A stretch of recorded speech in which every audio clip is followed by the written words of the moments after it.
Hello guys, welcome to our channel Entrance वाला. So this is your new English teacher Parmeet. अब तो मैं थोड़ी न्यू नहीं हूँ, पुरानी हो गई हूँ. एक वीडियो मेरी ऑलरेडी अपलोड हो चुकी है सेंटेंसेस पर. तो आज मैं आप लोगों के लिए लेके आई हूँ एक नया वीडियो AMU एंट्रेंस के लिए, जिसका टॉपिक हमारा रहेगा पार्ट्स ऑफ स्पीच या फिगर्स ऑफ स्पीच भी कहते हैं हम उन्हें, जिसमें आ जाते हैं हमारे नाउन, प्रोनाउन, एडजेक्टिव्स, और वो बेसिक 8 पार्ट्स ऑफ स्पीच होते हैं.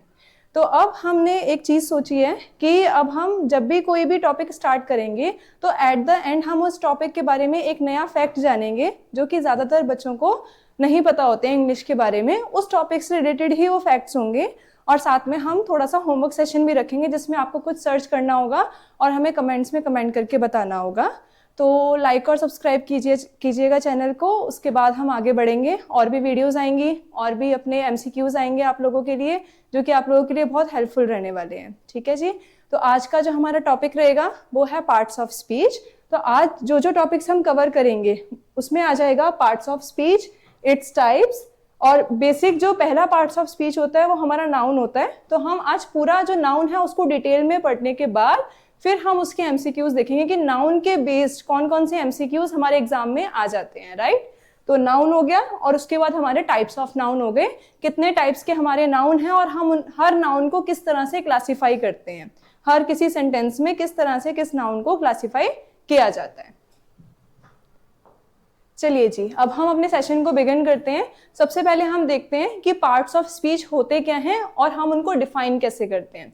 तो parts of speech are the categories of words based on their use in a sentence. अब देखो पार्ट्स ऑफ स्पीच क्या है कि हम जो भी, अब जैसे हमने सेंटेंसेस में पढ़ा था कि सेंटेंसेस क्या है कि कुछ वर्ड्स को हम ज्वाइन करके लिखें और वो एक मीनिंगफुल सेंस बनाएं. राइट. अब वो जो वर्ड्स हम सेंटेंस में यूज कर रहे हैं, है ना, जो वर्ड्स हम सेंटेंस में यूज कर रहे हैं वो किस तरह का वर्ड है और वो क्या चीज हमें दिखाता है या क्या चीज शो करता है, और उसी वर्ड जो हमें शो कर रहा है, वो जो वर्ड हमें जिस चीज के बारे में बता रहा है, उसी चीज को हम पार्ट्स ऑफ स्पीच कहते हैं. राइट. तो पार्ट्स ऑफ स्पीच वो वर्ड्स की कैटेगरीज होती हैं जो कि हमें बताती हैं कि वो सेंटेंस में आखिर यूज क्यों हुए हैं, उनका काम क्या है हर एक पर्टिकुलर वर्ड का. पिछले वीडियो में हमने सेंटेंस के बारे में बात करी थी कि सेंटेंस हम किस वे में यूज करते हैं, बट आज हम वर्ड्स के बारे में बात करेंगे कि जो हम वर्ड सेंटेंस में यूज कर रहे हैं उसका क्या मतलब है या फिर वो वर्ड हमें बताता क्या है. राइट. तो अब नेक्स्ट चलते हैं. Every word in a sentence has a specific function. अब एक और बात करते हैं कि हम सेंटेंस में किसी भी वर्ड की बात कर लें, चाहे वो कितने भी वर्ड का सेंटेंस हो, सेंटेंस में अगर हम वर्ड्स की बात करें, चाहे सेंटेंस कितने भी वर्ड्स का हो, हर एक वर्ड एक स्पेसिफिक फंक्शन होल्ड करता है, एक स्पेसिफिक चीज के बारे में आपको बताएगा कि हाँ जी भाई ये वाला काम ये वाला वर्ड कर रहा है. तो हमें वर्ड्स के फंक्शन के बारे में पढ़ना होगा कि कौन सा वर्ड क्या फंक्शन करता है. Right. To understand grammar we must know parts of speech. और अगर हम ग्रामर को अच्छे से सीखना चाहते हैं तो पहले सेंटेंस बनाना आना चाहिए, और सेंटेंस बनाने के बाद जो भी हम वर्ड्स यूज कर रहे हैं और उसमें कौन सा पार्ट ऑफ स्पीच यूज हो रहा है वो हमें पता होना चाहिए कि नाउन है, प्रोनाउन है, एडजेक्टिव है, एडवर्ब है, कंजक्शन है, इंटरजेक्शन है, आखिर है क्या. ठीक है जी. तो अब आगे देखते हैं. इसमें एक एग्जांपल लेते हैं. रिया रीड्स अ बुक केयरफुली. तो इसमें कितने सारे वर्ड्स यूज हो रहे हैं, रिया है, रीड्स है, अ बुक, केयरफुली. तो इसमें जो रिया होगा, Riya is considered as a noun, and जो वर्ब होगा वो होगा reads, book is also a noun, and carefully is are adverb. तो इसी सेंटेंस में हमारे पास 4 पार्ट्स ऑफ स्पीच यूज हो रहे हैं. फर्स्ट वन इज नाउन, ये हमारा नाउन होगा. ठीक है. Reads is are verb. ठीक है जी. Book is noun and carefully is adverb. तो इसी तरह से हमें ये पता लगा कि हर एक जो वर्ड है सेंटेंस में, जो भी हर एक वर्ड है उसका फंक्शन क्या है, वो किस तरह से काम कर रहा है, कौन सा वर्ड नाउन की तरह काम कर रहा है, कौन सा वर्ड अपना वर्ब की तरह काम कर रहा है, और कौन सा अपना एडवर्ब की तरह काम कर रहा है या एडजेक्टिव की तरह काम कर रहा है. तो इस सेंटेंस में हमें 4 पार्ट्स ऑफ स्पीच देखने को मिले, noun, verb, noun and adverb. So इसी तरह से हम इसको आगे भी देखेंगे कि किस तरह से नाउन के भी स्पेसिफिक टाइप्स आते हैं। तो पार्ट्स ऑफ स्पीच में हमने क्या सीखा कि हर एक वर्ड का अपना एक अलग फंक्शन होता है, और अगर हमें उस फंक्शन को स्पेसिफाई करना हो कि ये वाले फंक्शन वाले वर्ड्स जो है वो हम इस कैटेगरी में रखेंगे, ये फंक्शन वाले इस कैटेगरी में, ये फंक्शन वाले इस कैटेगरी में, तो वो हर फंक्शन की भी कैटेगरीज होती है, राइट। तो इसी तरह से हम सबकी कैटेगरीज और सबके फंक्शंस को देखने वाले हैं। चलिए अब आगे बढ़ते हैं। अब बात तो ये आ गई कि पार्ट्स ऑफ स्पीच होते क्या है। हमें पता लग गया कि पार्ट्स ऑफ स्पीच वो सेंस बता रहा है कि किस कैटेगरी में उस वर्ड को होना चाहिए। अब पार्ट्स ऑफ स्पीच हम पढ़ते क्यों हैं या फिर ये इंपॉर्टेंट क्यों है? अगर हम ना पढ़े तो क्या हमारा काम नहीं चलेगा ग्रामर में, राइट। तो हमें ये देखना है कि आखिर हमें पार्ट्स ऑफ स्पीच को पढ़ना ही क्यों है, ऐसा क्या इंपॉर्टेंट है इसमें। तो जो पार्ट्स ऑफ स्पीच है वो सबसे बड़ी हेल्प करते हैं करेक्ट सेंटेंस फॉर्मेशन में।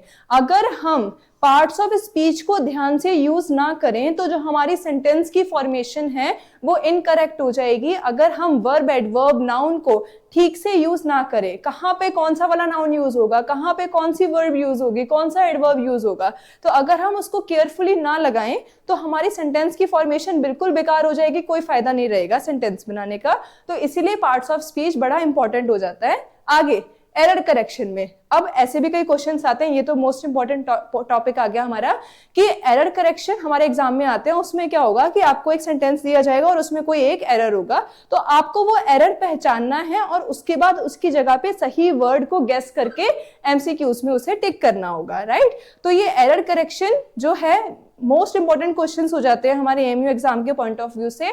तो एरर करेक्शन ज्यादातर पार्ट्स ऑफ स्पीच पे ही बेस्ड आते हैं, क्योंकि जब आपको पता होगा कि ये एडवर्ब है लेकिन क्वेश्चन यहाँ पे एडवर्ब का यूज होना चाहिए लेकिन क्वेश्चन में वहां एडवर्ब का यूज नहीं हो रहा है, तो आप उसको करेक्ट करके बताओगे ना कि भाई पार्ट्स ऑफ स्पीच गलत है इसका, तो हमें इसको सही करके लिखना होगा वहां पे।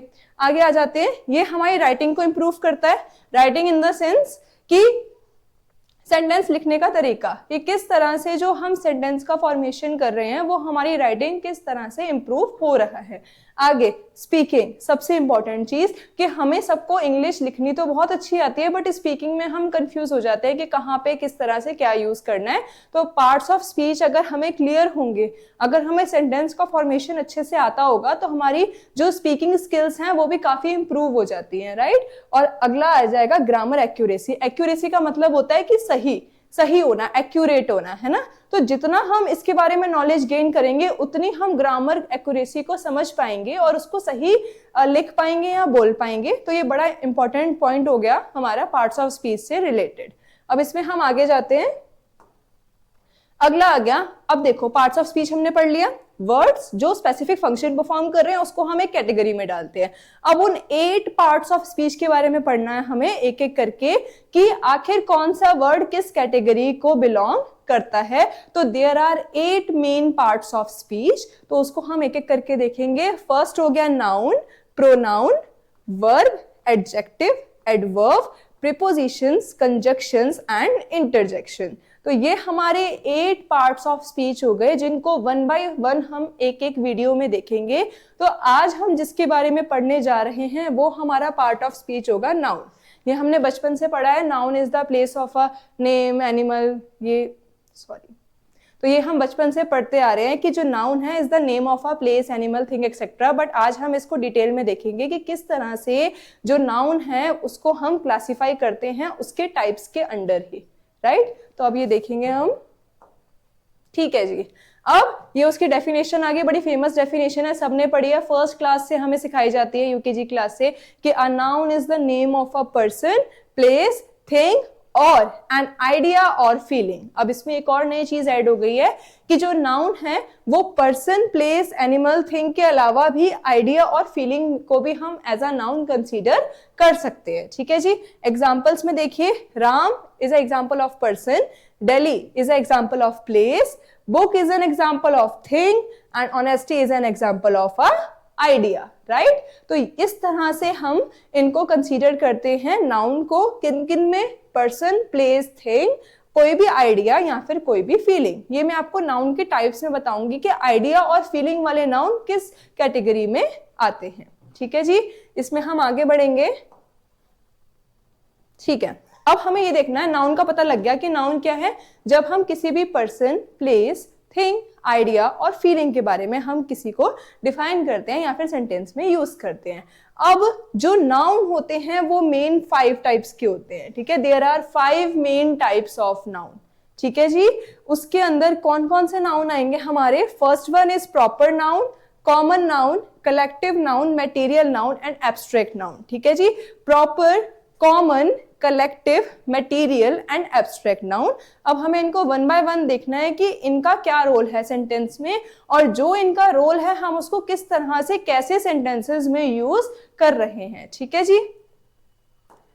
चलिए, अब पहला आ गया हमारा प्रॉपर नाउन, ठीक है जी। प्रॉपर नाउन क्या होता है? अ proper noun is the special name of a particular person, place और थिंग। अब प्रॉपर का मतलब है कि जब हम किसी एक चीज का प्रॉपर नेम दे रहे हैं, मतलब जो उसके लिए ही है नेम, ठीक है, उसके अलावा हम उसको कुछ और कह ही नहीं सकते। जैसे अब हम किसी का नाम बोलेंगे तो वो उसका नेम है, जब हमें उसको बुलाना होगा तो हम उसको उसके नेम से बुलाएंगे, तो वो उसका प्रॉपर नाउन हो गया, ठीक है जी। जब हमें कहीं जाना हो, हमें कहीं विजिट करना हो, हमें कहीं सिटी में जाना है या कहीं आउट ऑफ स्टेशन जाना है, तो हम उस जगह का नाम बोलते हैं कि हाँ जी भाई हमें इधर जाना है, राइट। तो वो उसका प्रॉपर नेम हो गया, जो उसकी आइडेंटिफिकेशन हो गई कि वो इसी नाम से जाना जाता है। तो जब भी हम किसी के आइडेंटिफिकेशन को एक्सप्लोर करते हैं या किसी के आइडेंटिफिकेशन को बताते हैं सेंटेंस में, तो हम उसमें प्रॉपर नाउन का यूज करते हैं। और इसका एक बहुत बड़ा हिंट होता है सेंटेंस में पहचानने का कि जो प्रॉपर नाउन है वो हमेशा कैपिटल लेटर से ही बिगिन होता है। ये हमने बचपन से देखा है, किसी का भी नेम लिखना हो, इंडिया, दिल्ली, किसी का नेम हो गया, ठीक है, तो कोई भी नेम हो गया या किसी जगह का नेम हो गया या किसी का भी हम प्रॉपर नेम लिखना चाहें तो उसको हम हमेशा कैपिटल लेटर में ही लिखेंगे और उसी को हम प्रॉपर नाउन कहेंगे। इसमें एग्जाम्पल्स दे रखे हैं 2, राम और इंडिया, ठीक है। अब राम भी किसी एक पर्सन का नेम है जो उसी को बिलोंग करता है, जो उसी के आइडेंटिफिकेशन है, ठीक है। और इंडिया भी अपनी एक कंट्री का नेम है जो कि हमारी आइडेंटिफिकेशन है, जिसको इसी नाम से जाना जाता है। और सेंटेंस में अगर ये कहीं मिड में भी यूज हो रहा है, राइट, तो मिड का मतलब ये नहीं है कि बीच में आ रहा है तो हम इसका जो फर्स्ट लेटर है वो स्मॉल कर दे, नहीं। अगर ये सेंटेंस के बीच में भी आएगा तो भी हमें इसका फर्स्ट लेटर कैपिटल ही रखना होगा, चाहे ये स्टार्टिंग में आए चाहे ये मिड में है। तो ये प्रॉपर नाउन की पहचान है, इसका आइडेंटिफिकेशन है कि हम इसको कैसे पहचानते हैं कि ये हमेशा कैपिटल लेटर से स्टार्ट होता है, और दूसरी बात कि ये किसी का पर्टिकुलर आइडेंटिफिकेशन होता है जो उसी को बिलोंग करता है और उसी के नाम से वो जाना जाता है, ठीक है जी। प्रॉपर नाउन यहाँ पे हमारा क्लियर होता है। अब इसके आगे चलते हैं हम नेक्स्ट टाइप पे।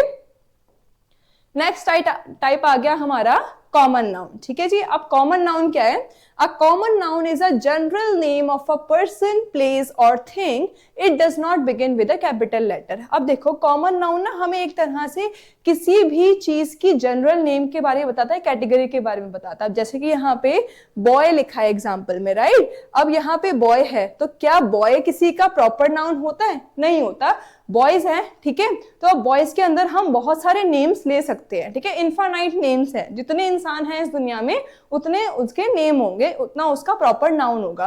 तो उन सब का जो कॉमन फॉर्म है, ठीक है, उनको जिस तरह से जाना जाता है वो हमारा कॉमन नाउन कहलाता है, ठीक है जी। अब जैसे सिटीज हो गई है ना, अब हम यहाँ पे किसी एक सिटी का पर्टिकुलर नेम नहीं बता रहे हैं, ठीक है, कि वो अलीगढ़ है या आगरा है या क्या है।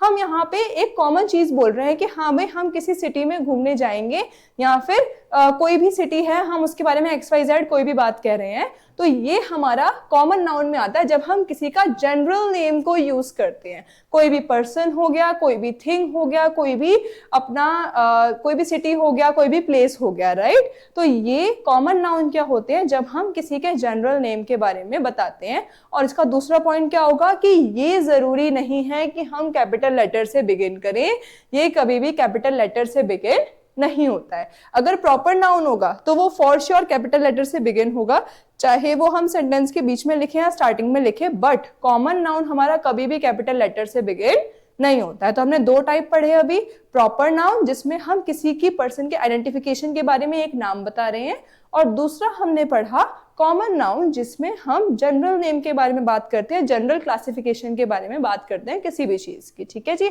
उसके अंडर हाँ एक और बात सीखेंगे कि इसके अंडर हमारे प्रॉपर नाउन आते हैं, कॉमन नाउन के अंडर हमारे प्रॉपर नाउन आते हैं। क्योंकि अगर मैं बॉयज की बात करूं, बॉयज के नेम की बात करूं तो जितने भी बॉयज के नेम होंगे वो सारे प्रॉपर नाउन में आएंगे। और अगर मैं सिटी की बात करूं तो जितने भी इसके अंडर हम सिटी के नेम लिखेंगे वो सारे प्रॉपर नाउन में ही आएंगे। तो कॉमन नाउन के अंडर हम प्रॉपर नाउन का यूज करते हैं। ठीक है जी, let's move to the next slide. अब आ गया हमारा इन दोनों में डिफरेंस। जैसे हमने पढ़ा प्रॉपर और कॉमन नाउन मैंने बताया, अब इनमें डिफरेंस देखते हैं। Proper noun is a special name but common noun is the general name. ठीक है, अगर आपसे कोई पूछे कि प्रॉपर नाउन और कॉमन नाउन में डिफरेंस क्या है तो हम बताएंगे कि प्रॉपर नाउन किसी का स्पेशल नेम होता है और कॉमन नाउन किसी का जनरल नेम होता है। एंड मैं आपको बीच में एक और बात बोलना चाहूंगी कि गाइज आप लोग एक एक नोटबुक या पेन लेके बैठिए, और जो मैं आपको शॉर्ट नोट्स बनवा रही हूँ ये बहुत शॉर्ट है, इसमें आपको कुछ ज्यादा इतना मेहनत करना नहीं है, लिखना नहीं है।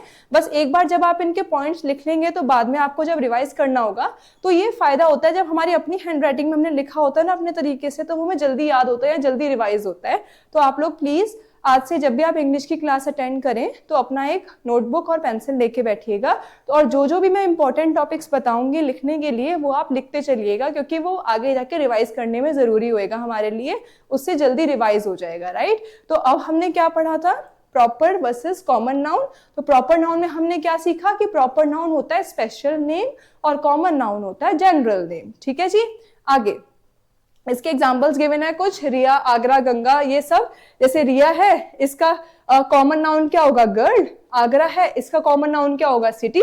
और गंगा है इसका कॉमन नाउन क्या होगा, रिवर। तो इसका मतलब गर्ल वाले कॉमन नाउन के अंदर रिया आएगी, सिटी वाले कॉमन नाउन के अंदर इन्होंने आगरा लिया है, हम कुछ और भी ले सकते हैं जो भी आपका मन हो, और रिवर वाले कॉमन नाउन के अंदर इन्होंने गंगा को as a proper noun consider किया है। इसलिए मैंने बोला था कि कॉमन नाउन के अंडर हम प्रॉपर नाउन को भी कंसीडर कर सकते हैं, उसके अंदर ही वो प्रॉपर नाउन आते हैं। ठीक है जी, एग्जाम्पल देखते हैं। रिया इज अ गुड स्टूडेंट, ये इसका कॉमन एग्जाम्पल हो गया जिसमें आपको नाउन के बारे में बताया गया है। तो जो रिया है, ठीक है जी, ये कौन सा नाउन होगा, this one is a proper noun. और जो स्टूडेंट है ये कौन सा नाउन होगा, this one is a common noun, क्योंकि स्टूडेंट के अंदर भी बहुत सारे स्टूडेंट्स आ सकते हैं और रिया उनमें से एक स्टूडेंट है, तो कॉमन नाउन के अंदर यहाँ प्रॉपर नाउन आ रहा है। ठीक है जी, तो Riya is a proper noun and student is a common noun. ठीक है जी, आगे बढ़ते हैं। अब आ गया हमारा दो टाइप कंप्लीट होते हैं, प्रॉपर और कॉमन। अब तीसरा टाइप आ गया हमारा कलेक्टिव। कलेक्टिव का मतलब होता है जब भी हम किसी चीज का कलेक्शन कर रहे हैं, कलेक्टिव से क्या वर्ड निकल के आ रहा है, कलेक्शन। अब कलेक्शन जब होगा, जब किसी भी चीज का कलेक्शन होगा तो वो एक क्या बनाएगा, ग्रुप बनाएगा। ठीक है जी, when we are collecting something it will make a group. तो कलेक्टिव नाउन से हमें यह सीखना है कि जब भी कहीं ग्रुप की बात हो रही है, किसी भी चीज के ग्रुप की बात हो रही है, तो उसको हम कलेक्टिव नाउन के अंडर ही रखते हैं। तो जो कलेक्टिव नाउन है वो क्या है, a collective noun refers to a group of people, animals और थिंग्स। ठीक है, किसी भी ग्रुप का मतलब होता है हिंदी में समूह। ठीक है, तो किसी भी एनिमल्स, किसी भी कोई भी लोगों का या किसी भी चीज का अगर हम ग्रुप की बात करें, ग्रुप बनाते हैं, तो उसमें वो कलेक्टिव नाउन की कैटेगरी के अंडर आता है और उनको हम सिंगल यूनिट मानते हैं। जैसे अब हमने बात करी कि टीम, ठीक है, तो वो जो टीम है उसके साथ हम सिंगल वाली वर्ब का ही यूज करेंगे। जैसे हेल्पिंग वर्ब, इसमें हम इज लगाएंगे, टीम के साथ हम आर नहीं लगाएंगे, क्योंकि माना कि टीम में बहुत सारे लोग हैं, लेकिन जब वो लोग कलेक्ट हो चुके हैं तो वो सिंगल यूनिट बन चुकी है, वो हमारा प्लूरल नहीं रहा, वो सिंगुलर बन चुका है। तो जब भी हम किसी को ग्रुप में कंसीडर करते हैं तो वो ग्रुप में लाने के बाद, ग्रुप का नेम आने के बाद वो सिंगल यूनिट ही बन जाता है और उसके साथ हम सिंगल वाली हेल्पिंग वर्ब का ही यूज करते हैं। तो इसीलिए यहाँ पे जो ग्रुप होगा वो हमारी वन यूनिट यानी कि सिंगल यूनिट ही कहलाएगा। एग्जाम्पल्स, इसके एग्जाम्पल्स देखते हैं। अ टीम ऑफ प्लेयर्स, अब देखो एक टीम में प्लेयर्स तो बहुत सारे हैं, ठीक है, यहाँ एस लग रहा है, प्लूरल है, लेकिन जो टीम है वो एक ही है, इसलिए टीम से पहले अ लगा हुआ है। ठीक है, तो ये हो गया ग्रुप ऑफ प्लेयर्स को हम टीम कहते हैं। आगे बढ़ते हैं। अ फ्लॉक ऑफ बर्ड्स, ठीक है, अब बर्ड्स के ग्रुप को क्या कहा जाता है, फ्लॉक। ठीक है जी। अ क्राउड ऑफ पीपल, ठीक है, जब बहुत सारे लोग होते हैं तो उनके ग्रुप को क्या कहा जाता है, क्राउड कहा जाता है। And next is a class of students, कि जब बहुत सारे स्टूडेंट्स एक ही जगह पे बैठे हों तो उनके ग्रुप को क्या कहा जाता है, क्लास कहा जाता है। राइट, तो सेंटेंस हो गया the team won the match. ठीक है, तो जो टीम है उसने मैच को जीत लिया है और यहाँ टीम हमारी सिंगल यूनिट ही कहलाएगी। Is it clear? तो ये हमारा हो गया कलेक्टिव नाउन, जिसमें हम किसी भी पीपल, थिंग्स या फिर कोई भी एनिमल्स के ग्रुप को कंसीडर करते हैं और उसको हम एज अ सिंगल यूनिट ही मानते हैं हमेशा। चलिए नेक्स्ट जाते हैं, मटेरियल नाउन। अब ये थोड़ा हमने कभी कम सुना होगा बच्चों ने। अब मटेरियल नाउन में क्या होता है कि जब भी हम किसी चीज को यूज कर रहे हैं बट उसकी क्वांटिटी नहीं है हमारे पास, हम उसको मेजर नहीं कर सकते हैं, ठीक है? किस तरह से? A material noun is the name of a substance और material from which things are made, ठीक है? जैसे कि जब हम जैसे किचन में जब खाना बनाते हैं तो हम उसमें कितने सारे सब्सटेंसेस को यूज करते हैं, राइट? तो जब भी हम कोई चीज बना रहे हैं, कोई भी थिंग मेड हुई है, तो उसमें जो मटेरियल यूज हुआ है उस मटेरियल को हम क्या बोलते हैं? मटेरियल नाउन बोलते हैं, और इसको हम यूजुअली काउंट नहीं कर सकते हैं, राइट? तो ये हो गया हमारा, इसके एग्जांपल्स में आगे हमारा गोल्ड और वाटर। इसको फिर से देखते हैं। मटेरियल नाउन क्या है? It is a name of a substance और material from which the major things are made, ठीक है? अगर मैं बात करूं चेयर टेबल की, तो वो किससे बनी है? वुड से बनी है, तो wood is considered as the material, ठीक है? अगर मैं चेयर की बात करूं तो चेयर एक थिंग है, बट वो किससे बनी है? प्लास्टिक से बनी है, तो plastic is considered as a material. तो प्लास्टिक और वुड हमारे मटेरियल नाउन हो गए, ठीक है जी? और यूजुअली हम इसको काउंट नहीं कर सकते हैं, और इसमें एग्जांपल्स दिए हुए हैं दो, gold and water. So this is all about material noun. अब हम आगे बढ़ते हैं इसमें। अब आएगा हमारा एब्स्ट्रैक्ट नाउन। अब एब्स्ट्रैक्ट नाउन भी कुछ इसी तरह का है, जिसमें हम जिस चीज को हम देख नहीं सकते, ठीक है? जिस चीज को हम सिर्फ फील कर सकते हैं, जो हमारी आइडेंटिटी बताता है, बट हम उसको फिजिकली हम उसको देख नहीं पाते हैं। फॉर एग्जाम्पल क्वालिटीज हो गई हमारी, ठीक है? फीलिंग्स हो गई, एक्शंस हो गए, या स्टेट हो गए कि किस तरह से हम हैं, तो हम उसको फील कर पा रहे हैं, right? These can not be seen और टच्ड, ना तो हम इसको देख सकते ना ही हम इसको टच कर सकते, ठीक है जी? इसके एग्जाम्पल में क्या आता है? ऑनेस्टी और ब्रेवरी, ठीक है? ऑनेस्ट मतलब सच्चाई। अगर कोई इंसान सच्चा है, ठीक है, या कोई इंसान ब्रेव है, तो आप सिर्फ उसको महसूस ही तो कर सकते हो, राइट? क्या आप उसकी ब्रेवरी को टच कर सकते हो? नहीं कर सकते हम, ठीक है जी? तो जो एब्स्ट्रैक्ट नाउन है वो हमारी क्वालिटीज को बताता है, हमारे फीलिंग्स को बताता है, हमारे एक्शंस को और हमारे स्टेट ऑफ बीइंग को बताता है, बट हम उसको एक्चुअल में देख या टच नहीं कर सकते हैं, ठीक है जी? नेक्स्ट बढ़ते हैं इसके आगे। अब इसका फॉर्मेशन कैसे करते हैं, ठीक है? अब एब्स्ट्रैक्ट नाउन का फॉर्मेशन दो तरह से हो सकता है। एक हो सकता है हमारे एडजेक्टिव से और एक हो सकता है हमारे वर्ब से, ठीक है जी? ये याद रखना, ये एमसीक्यूज में भी आता है कि जो एब्स्ट्रैक्ट नाउन है वो किन दो तरीके से हम बना सकते हैं। एक हम बना सकते हैं with the help of adjective, और दूसरा हम बना सकते हैं with the help of verbs. देखो इनको बनाएंगे किस तरह से। अब जैसे ये ब्रेव है, ठीक है, तो अगर हमें इसको दर्शाना है as a quality, bravery is a quality ना, तो अगर हमें ब्रेव वर्ड को एब्स्ट्रैक्ट नाउन बनाना है, यानी कि क्वालिटी बनानी है, तो हम ब्रेव को क्या बोलेंगे? ब्रेवरी बोल देंगे। तो ये हमारा कौन सा नाउन बन जाएगा? This one will be our abstract noun, यानी कि इसमें हम किसी की क्वालिटी के बारे में बता रहे हैं और ये एडजेक्टिव के थ्रू बन रहा है, ठीक है जी? ऑनेस्ट, ऑनेस्ट का मतलब क्या हो गया? ऑनेस्टी। तो ऑनेस्टी मतलब ये भी हमारी क्वालिटी रिप्रेजेंट कर रहा है, तो ऑनेस्टी जो हो गया वो हमारा एब्स्ट्रैक्ट नाउन हो जाता है, राइट? अब वर्ब की बात करें तो अगर मैं किसी वर्ड को यूज कर रही हूँ डिसाइड, ठीक है, तो अब वर्ब क्या है? किसी काम का करना, ठीक है? अब वो डिसाइड को मैं कैसे ट्रांसफॉर्म करूं कि वो वर्ब हमारा एब्स्ट्रैक्ट नाउन की तरह बिहेव करे, ठीक है जी? तो वो डिसाइड का मैंने लिख दिया डिसीजन, ठीक है? डिसीजन मतलब कि कोई भी इंसान ये डिसीजन ले रहा है, यानी कि काम हो रहा है, वर्ब है, तो यहाँ पे हम डिसाइड को क्या लिख सकते हैं? डिसीजन लिख सकते हैं। और अगर जज हमारे पास वर्ब है, तो हम अगर जज को अपना एब्स्ट्रैक्ट नाउन में कन्वर्ट करना चाहें, तो काम करवाना है हमें, वर्ब क्योंकि काम करवाता है, तो हम जज का क्या लिख सकते हैं? जजमेंट हम इसमें कंसीडर कर सकते हैं। तो एब्स्ट्रैक्ट नाउन क्लियर हुए कि एब्स्ट्रैक्ट नाउन क्या है? जो कि हमारी फीलिंग्स को बताता है, हमारी क्वालिटीज को बताता है, बट हम उसको कभी भी सी या टच नहीं कर सकते हैं। और ये हम दो तरीके से बना सकते हैं। पहला तरीका हो गया हमारा एडजेक्टिव्स और दूसरा तरीका हो गया हमारा वर्ब्स, ठीक है? ये क्वेश्चन इंपॉर्टेंट है कि किन दो तरीकों से हम इनको फॉर्म कर सकते हैं, एडजेक्टिव्स और वर्ब्स। तो इसको ध्यान रखिएगा, आगे एमसीक्यूज में भी आएगा। नेक्स्ट, अब इसका हमारा क्विक रिवीजन आ गया, यहीं तक थे नाउन, ठीक है, यही टॉपिक थे। पहला हमने पढ़ा proper noun, then is common noun, then is collective noun, then is material noun and last one is our abstract noun. अब इनका एक बार क्विक रिवीजन करना है, इनका मतलब वन वर्ड है कि किस तरह से हम प्रॉपर नाउन को कंसीडर करते हैं, ठीक है जी।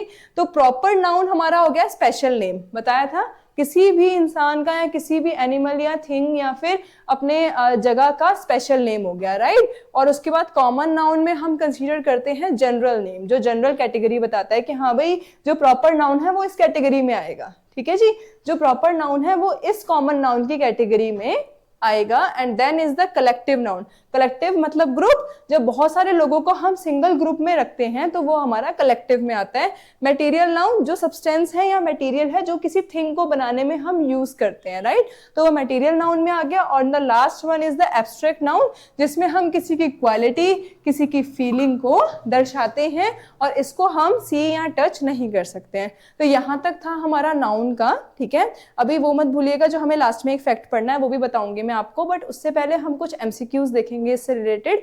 अगर इसमें कोई क्वेरी हो तो आप पीछे जाइए, रिमाइंड कीजिए, ठीक है, और इसके बाद आप उसको दोबारा भी पढ़ सकते हैं, राइट। तो अब हम आगे बढ़ते हैं, ठीक है जी।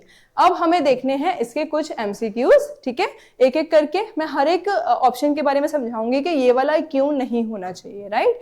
चलिए, which of the following is a noun, ठीक है। अब इसमें हमें बताना है कि इनमें से कौन सा नाउन है। पहला हो गया क्विकली, बी दे रखा है ऑनेस्ट, सी दे रखा है teacher and D is very. अब देखो क्विकली होगा नहीं होगा, ठीक है, क्योंकि क्विकली हमारा वर्ब के अंदर आ जाता है, एडवर्ब के अंदर आ जाता है, ठीक है जी। Honest, honest is also not a noun, ठीक है। Very, very is also not a noun. और टीचर हमारा नाउन होगा। और क्या आप बता सकते हैं कि टीचर कौन सा नाउन होगा? टीचर हमारा आएगा कॉमन नाउन की कैटेगरी में, क्योंकि ये कॉमन क्लासिफिकेशन है एक किसी की भी जॉब का या फिर किसी के भी क्लासिफिकेशन, कोई किसी की भी क्लासिफिकेशन कि किस तरह से हम टीचर्स को क्लासिफाई कर रहे हैं, और इसके अंडर जो टीचर्स के नेम आएंगे वो प्रॉपर नाउन में आएंगे। तो जो टीचर है ये हमारा कौन सा नाउन होगा? कॉमन नाउन, ठीक है जी, this is our common noun. चलिए अब इसका अगला देखते हैं। हाँ जी, identify the proper noun. Proper noun याद था क्या था? किसी का भी स्पेशल नेम जो भी उसको दिया जाता है, जिसके नाम से वो जाना जाता है, वही प्रॉपर नाउन है। तो प्रॉपर नाउन में देखते हैं रिवर। रिवर किसी का स्पेशल नेम तो नहीं है, रिवर एक कॉमन नाउन है जो कि कैटेगरी है, ठीक है। बी सिटी, सिटी भी एक कॉमन नाउन में आएगा। सी आ गया गंगा और डी आ गया माउंटेन। माउंटेन भी एक कॉमन नाउन है, बट जो गंगा है वो एक रिवर का प्रॉपर नाउन है, ठीक है ना, एक रिवर का प्रॉपर नाउन है जो कि कॉमन नाउन रिवर के अंडर आ रहा है। तो ये जो गंगा है ये हमारा क्या होगा? प्रॉपर नाउन होगा। तो the correct answer is C, Ganga, ठीक है जी। आगे देखते हैं इसमें। चलिए, which of the following is a common noun. Common noun जानते हैं, जब हम किसी की कॉमन में बात करते हैं, किसी को भी नॉर्मली हम किसी की कैटेगरी को कंसीडर करते हैं। तो इसमें पहला आ गया इंडिया। इंडिया प्रॉपर नाउन है क्योंकि एक कंट्री का नाम है, ठीक है जी। बी आ गया Delhi. Delhi is also a proper noun क्योंकि एक सिटी का नाम है। सी आ गया बॉय, ठीक है। अब बॉय और डी आ गया मंडे। अब मंडे भी नहीं होगा क्योंकि मंडे भी डेज है एक वीक की, उसका एक डे बताया गया है, ठीक है जी। तो हमारा कॉमन नाउन कौन सा होगा? बॉय, ठीक है। बाकी के तीनों इंडिया, दिल्ली और मंडे, तीनों के तीनों प्रॉपर नाउन है क्योंकि ये एक स्पेसिफिक नेम को बता रहे हैं किसी भी कॉमन नाउन की कैटेगरी के अंडर। ओके जी, नेक्स्ट, ठीक है। Identify the abstract noun. अब एब्स्ट्रैक्ट नाउन में क्या था? हम फीलिंग या क्वालिटी को बताते थे और उसको टच या हम देख नहीं सकते हैं, ठीक है जी। अब इसमें देखते हैं, एब्स्ट्रैक्ट नाउन में चेयर आ सकता है? नहीं जी, चेयर हमारी कौन सा नाउन हो जाएगा? कॉमन नाउन में आ जाएगा। बी हमारा गोल्ड। गोल्ड हमारा कौन सा नाउन में आएगा? मटेरियल नाउन में, क्योंकि मटेरियल है, ठीक है जी। सी आ गया honesty. Yes, this one is our abstract noun, क्योंकि ऑनेस्टी क्या है? ऑनेस्टी एक फीलिंग है, एक क्वालिटी है जिसको हम टच नहीं कर सकते हैं। तो ये ऑनेस्टी हमारा एब्स्ट्रैक्ट नाउन के अंडर आया। और जो क्लास है वो हमारा क्या होगा? क्लास को हम किस में लेंगे? या तो कॉमन नाउन में या फिर अपना जो ग्रुप वाला होता है कलेक्टिव नाउन में, ठीक है जी। तो correct answer is C, honesty. चलिए आगे बढ़ते हैं। Which of the following is a material noun. Material line में हम मटेरियल का यूज करते हैं जो कि किसी भी सब्सटेंस को बनाने में यूज किया जाता है, किसी भी थिंग को बनाने में यूज किया जाता है बेसिकली। ठीक है जी। तो पहला आ गया हमारा टेबल, टेबल भी एक कॉमन नाउन होगा, मटेरियल नाउन नहीं है। दूसरा वाटर, ठीक है, वाटर हो सकता है। Army, army is a collective noun, group होता है आर्मी। और चाइल्ड जो है this is also a common noun. तो हमारा मटेरियल नाउन कौन सा आ गया? वाटर आ गया, क्योंकि ये एक मटेरियल है, ये एक सब्सटेंस है जो किसी भी थिंग को बनाने में यूज किया जा सकता है। चलिए, which word is a collective noun? Collective noun मतलब कलेक्शन यानी कि ग्रुप। ठीक है, तो पहला देखते हैं इसमें सोल्जर। ठीक है, सोल्जर। अगला आर्मी। अगला, इसमें दो ऑप्शन रिपीट हो रहे हैं, सोल्जर्स। अच्छा, इसमें पहला सोल्जर्स है और दूसरा सिर्फ सोल्जर है, और डी है वेपन। तो इसमें से कौन सा होगा कलेक्टिव नाउन? ग्रुप कौन सा है? Army. Yes, that's right, army is a collective noun. चलिए आगे बढ़ते हैं।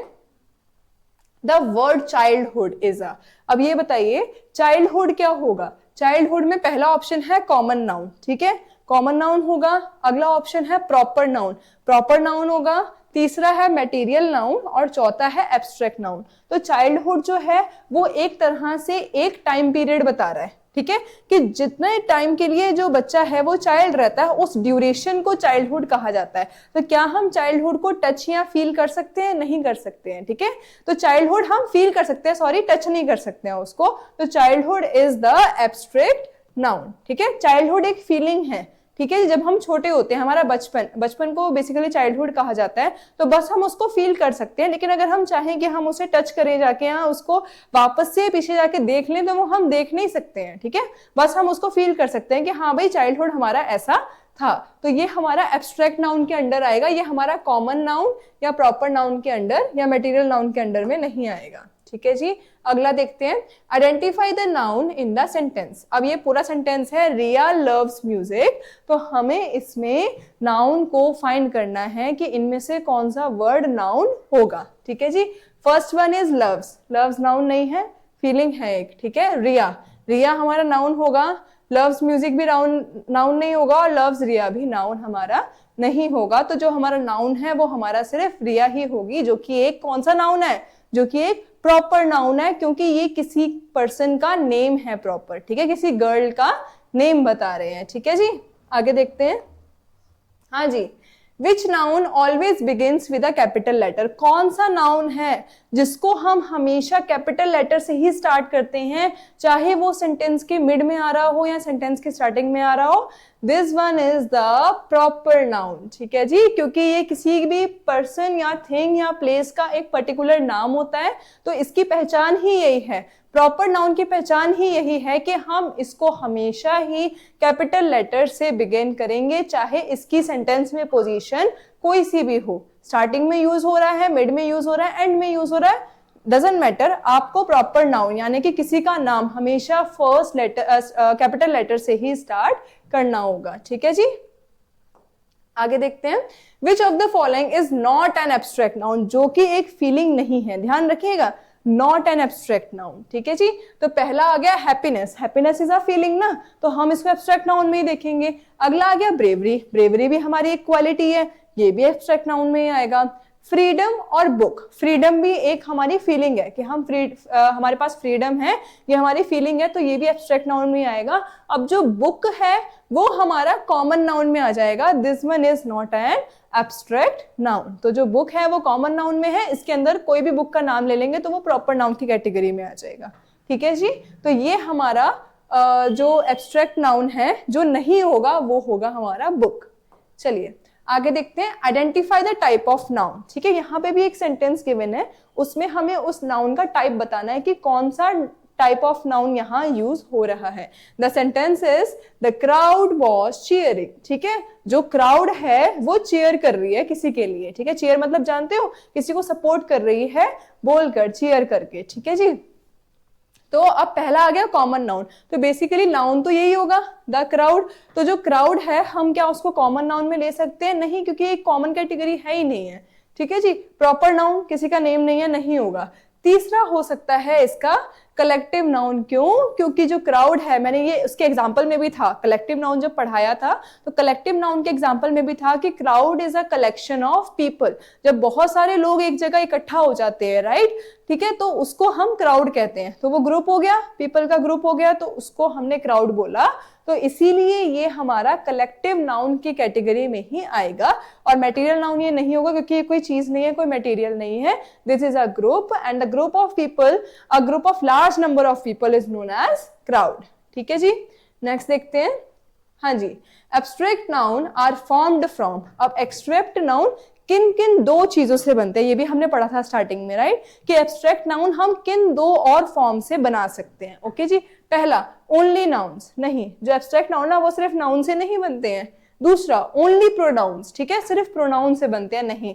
Third point is the verbs and adjectives. ये हमने पढ़ा था ना कि वर्ब्स और एडजेक्टिव्स, जब हमारे पास कोई सिंपल वर्ड हो तो जब हम उसको एडजेक्टिव बना दें, ठीक है, एडजेक्टिव हमारे पास वर्ड हो तो हम उसको एब्स्ट्रैक्ट नाउन बना सकते हैं। और अगर हमारे पास कोई वर्ब गिवन है तो हम उसको भी एब्स्ट्रैक्ट नाउन में कन्वर्ट कर सकते हैं। तो एब्स्ट्रैक्ट नाउन हम किन दो चीजों से बना सकते हैं, किन दो पार्ट्स ऑफ स्पीच से बना सकते हैं, वो हो गए हमारे वर्ब्स एंड एडजेक्टिव। इसको याद रखिएगा, ये क्वेश्चन मोस्ट इंपॉर्टेंट है, इस तरह के क्वेश्चन पूछे जाते हैं। ठीक है जी, तो ये हो गया हमारा क्वेश्चन। अब क्वेश्चंस आज के लिए इतने ही एमसीक्यूज। अब मैंने स्टार्टिंग में बताया था वीडियो के स्टार्टिंग में कि मैं जो भी टॉपिक पढ़ाऊंगी उससे रिलेटेड एक फैक्ट बताऊंगी जो कि थोड़ा उससे डिफरेंट होगा और आपको ये सुन के अमेज होगा कि अच्छा ऐसा भी हो सकता है क्या। तो अब एक चीज देखते हैं जो कि नाउन से रिलेटेड है और उसके टाइप से रिलेटेड है, तो ये आप सुनिएगा ध्यान से। ठीक है जी, अब ये एक नाउन का फैक्ट है कि जो नाउन है वो अपना टाइप चेंज कर सकता है विदाउट चेंजिंग इट्स फॉर्म। अब कुछ नाउन के वर्ड्स ऐसे भी होते हैं जो चार में, जो हमारी 5 कैटेगरी हैं उनमें से 3 या 4 कैटेगरी में आ सकते हैं बिना अपना फॉर्म चेंज किए। मतलब वो एक ही वर्ड कलेक्टिव नाउन भी हो सकता है, कॉमन नाउन भी हो सकता है और अपना एब्स्ट्रैक्ट नाउन भी हो सकता है। ठीक है, इस तरह से ये 4 वर्ड्स, ये जो वर्ड्स हैं ये एक से ज्यादा कैटेगरीज में भी आ सकते हैं। अब ये वर्ड्स किस तरह के होते हैं ये देखना है हमें। ठीक है जी, yes, the same noun can be common. ठीक है, एक ही नाउन का जो वर्ड है वो कॉमन भी हो सकता है, कलेक्टिव भी हो सकता है और एब्स्ट्रैक्ट भी हो सकता है। ठीक है, तीनों कैटेगरीज में आ सकता है, लेकिन ये सारे वर्ड्स नहीं है। ठीक है, अगर हम सोचें कि हम सारे वर्ड्स को इन चारों में कंसीडर कर सकते हैं, इन तीनों में कंसीडर कर सकते हैं, तो ऐसा मत सोचिएगा। ये कुछ स्पेसिफिक वर्ड्स होते हैं जिनको हम एक से ज्यादा कैटेगरी में भी डाल सकते हैं विदाउट चेंजिंग इट्स फॉर्म, यानी कि इसका बिना फॉर्म चेंज किए। ओके जी, तो अब ये डिपेंड किस पे करता है, अगर हम उसको 3 या 4 कैटेगरी में डाल रहे हैं तो उसकी डिपेंडेंसी भी तो देखनी होगी ना कि वो किस तरह से हम यूज कर सकते हैं। तो ये डिपेंड करता है कि हम उसको सेंटेंस में किस तरह से यूज कर रहे हैं, कि how it is used in a sentence, not on the word itself. ये सिर्फ वर्ड पे डिपेंड नहीं करेगा, ये उसके सेंटेंस में यूज पर भी डिपेंड करेगा कि वो वर्ड किस सेंटेंस में किस तरह से यूज किया जा रहा है। उसके बाद ही हम उसको कॉमन नाउन बोल सकते हैं, उसके बाद ही हम उसको कलेक्टिव नाउन बोल सकते हैं और उसके बाद ही हम उसको एब्स्ट्रैक्ट नाउन भी बोल सकते हैं। इसका एक बहुत अच्छा एग्जांपल है जो वर्ड है क्लास। अब ध्यान से देखिएगा। ठीक है, क्लास, हम सबको पता है क्लास क्या होती है।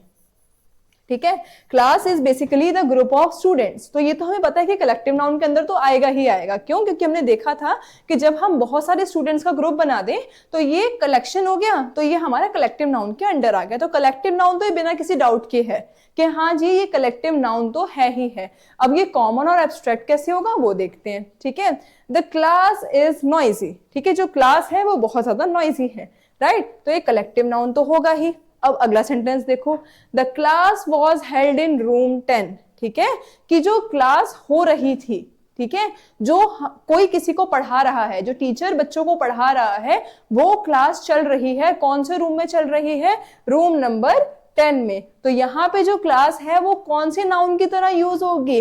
कॉमन नाउन की तरह यूज होगी। और अगर मैं बात करूं कि क्लास फर्स्ट है या क्लास सेकंड है तो वो प्रॉपर नाउन के अंडर आ जाएगा, कॉमन के अंडर ही प्रॉपर आता है।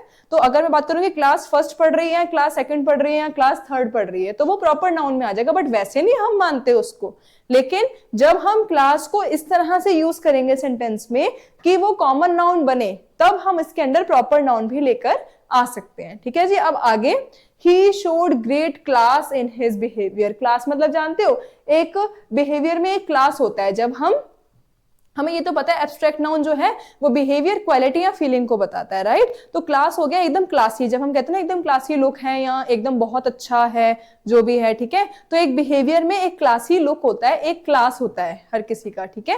तो इसमें सेंटेंस में ये बोल रहा है कि उसने अपने बिहेवियर में बहुत अच्छा क्लास दिखाया। तो ये कौन सा नाउन आ गया? Abstract noun. अब आप इसमें ये मत करिएगा कि जहां भी सेंटेंस में हमें क्लास दिखा, आंख बंद करके हमने कलेक्टिव नाउन में लगा दिया, ठीक, क्योंकि भाई टीचर ने बताया था कि जो क्लास है वो ग्रुप ऑफ स्टूडेंट्स होता है और वो कलेक्टिव नाउन में आता है। लेकिन ये फैक्ट है कि कुछ वर्ड्स जो होते हैं वो हमें सेंटेंस पढ़ के देखना होगा पहले कि कहीं ये उन्हीं में से तो नहीं है जो तीनों टाइप में यूज हो जाते हैं या जो चारों टाइप में यूज हो जाते हैं, ठीक है ना। तो ये हमारा डिपेंड करता है सेंटेंस के ऊपर कि हम उस वर्ड को किस कंटेक्स्ट में यूज कर रहे हैं सेंटेंस में, ठीक है जी। तो ये क्लास इज अ वर्ड जो कि हम इन तीनों की तरह यूज कर सकते हैं। अब मैं एक और वर्ड बताती हूँ, जैसे हमारा हो गया एक और वर्ड स्कूल, ठीक है। अब जो हमारा वर्ड स्कूल है, ठीक है, पहले स्कूल तो हमारा कलेक्टिव नाउन तो होगा बिना किसी डाउट के। क्यों? क्योंकि जिस भी जगह पर, ठीक है, जिस भी जगह पर बहुत सारे बच्चे हों या फिर जिस भी जगह पर बहुत सारे टीचर्स या बच्चे हों तो उनके कलेक्शन को हम स्कूल कहेंगे, या जहां पे बहुत सारे बच्चे पढ़ते हों तो उनके कलेक्शन को हम स्कूल कहेंगे, ठीक है जी। उसके बाद school is a common noun also. क्यों? क्योंकि अगर हम एक स्कूल की बात करें, जैसे अब पर्टिकुलर स्कूल ले लो, डीपीएस, राइट, तो ये प्रॉपर नाउन है और ये कौन से स्कूल में आएगा? वो कॉमन नाउन हो गया, क्योंकि जितने भी स्कूल्स होंगे वो सब कॉमन नाउन की कैटेगरी में आ जाएंगे, ठीक है जी। और उसके बाद हम इसको ले सकते हैं अपना कलेक्टिव नाउन में और अपना कॉमन नाउन में। तो इस तरह से हम इसको भी इन दो कैटेगरीज में कंसीडर कर सकते हैं। तो ऐसे बहुत सारे वर्ड्स हैं, ठीक है। तो अब आप जाइएगा इस पे गूगल पे सर्च कीजिएगा कि कौन कौन से ऐसे वर्ड्स हैं जिनको हम नाउन की एक से ज्यादा कैटेगरीज में यूज करते हैं, और मुझे कमेंट्स में जरूर बताइएगा कि किस किस ने ये सर्च किया और किस किस को ऐसे और भी वर्ड्स मिले जो कि एक से ज्यादा कैटेगरी में यूज हो जाते हैं, but depending on the type of sentence कि हम उसको किस सेंटेंस के टाइप में यूज करना चाह रहे हैं, ठीक है जी। तो आई होप कि ये लेक्चर आपको अच्छे से क्लियर हुआ होगा। और इसमें हमने क्या क्या पढ़ा एक बार फिर देखते हैं। पहले हमने पढ़ा पार्ट्स ऑफ स्पीच क्या होते हैं, ठीक है जी। उसके बाद parts of speech are of 8 types. उसमें से हमने पहला टाइप आज पढ़ा नाउन, और नाउन के भी फर्दर 5 टाइप्स पढ़े, that is proper noun, common noun, collective noun, material noun and abstract noun, ठीक है जी। तो इसी तरह से नाउन के और भी क्वेश्चंस होंगे जो कि हम लेके आएंगे आपके लिए। बट उससे पहले हमें आज का होमवर्क क्या करना है कि हमें ये सर्च करना है कि किस तरह के वर्ड्स ऐसे होते हैं जो एक से ज्यादा कैटेगरी में भी आ सकते हैं, but depending upon the type of sentence, ठीक है ना। तो यहाँ हम अपना टॉपिक एंड करते हैं। तो ये हमारे कुछ चैनल्स हैं जिन पे आप विजिट कीजिए, जाइए, और भी आपको और सब्जेक्ट से रिलेटेड भी नॉलेज मिलेगी। मैथ्स हो गया, साइंस हो गया, और इंग्लिश के लिए तो आपको यही आना है। तो थैंक यू सो मच। हम अगले नेक्स्ट लेक्चर में मैं आपके लिए प्रोनाउन लेके आऊंगी और आगे के जो पार्ट्स ऑफ स्पीच हैं वो लेके आएंगे, और उसके बाद उनसे रिलेटेड एमसीक्यूज। और जब हमारा पार्ट्स ऑफ स्पीच सारा खत्म हो जाएगा, जब सारे 8 पार्ट्स हम कर लेंगे, उसके बाद फिर हम मिक्स्ड एमसीक्यूज करेंगे ताकि हमें पता लगे कि हमें पीछे का कितना याद है, ठीक है ना। तो अब नेक्स्ट क्लास के लिए हमें ध्यान रखना है कि बिल्कुल एक ही जगह हमें पूरा लेक्चर देख के ही उठना है, और उसके बाद हमें कॉपी पेन लेके हमें नोट करने हैं, इंपॉर्टेंट नोट्स बनाने हैं, और एमसीक्यूज का ध्यान रखना है हमेशा, ठीक है जी। और इसके बाद हमें ये ध्यान रखना है कि हमारे चैनल को लाइक और सब्सक्राइब करना है, जिससे कि हम जल्दी जल्दी मिल सकें और उसके बाद हम नई नई वीडियोस आपके लिए ला सकें। Thank you so much.